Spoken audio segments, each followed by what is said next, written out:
Perkembangan dunia kreatif, khususnya dunia digital, semakin pesat.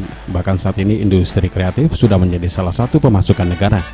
Dengan kreativitas dan memanfaatkan teknologi digital printing, Gita Rizka Pratiwi, ibu rumah tangga ini mampu menghasilkan kerajinan tangan dengan membuat tas sekolah, bantal, kaos, dompet, hingga kreasi lainnya. Untuk membuat tas sekolah ini, ia terinspirasi dari lukisan tangan anaknya yang membuat gambar robot.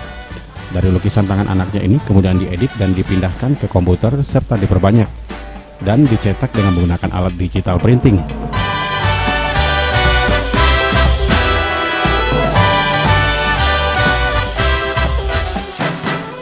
Setelah itu ia menyiapkan pembuatan tas sekolah dengan cara menjahitnya secara teliti dan sabar.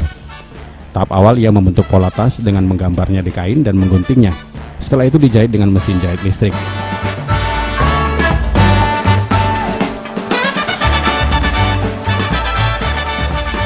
Tidak membutuhkan waktu yang cukup lama, akhirnya dengan kemampuan dan kreativitasnya, tas sekolah anak ini sudah jadi dibuat. Setelah itu gambar robot yang diprint tadi dipindahkan ke plastik khusus untuk dicetak ke tas sekolah.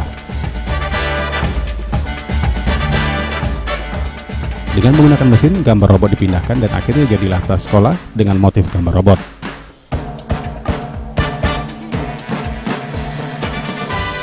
Kita pakai gambar yang diedit di komputer atau bisa juga gambar handmade, gambar hand drawing.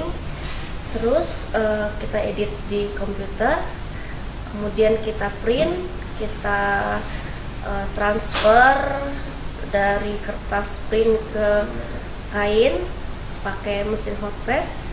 Kemudian baru setelah transfer ke kain kita jahit, kita olah.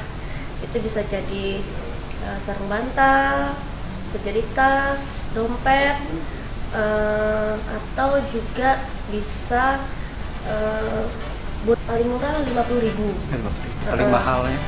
Yang paling mahal 400 ribuan.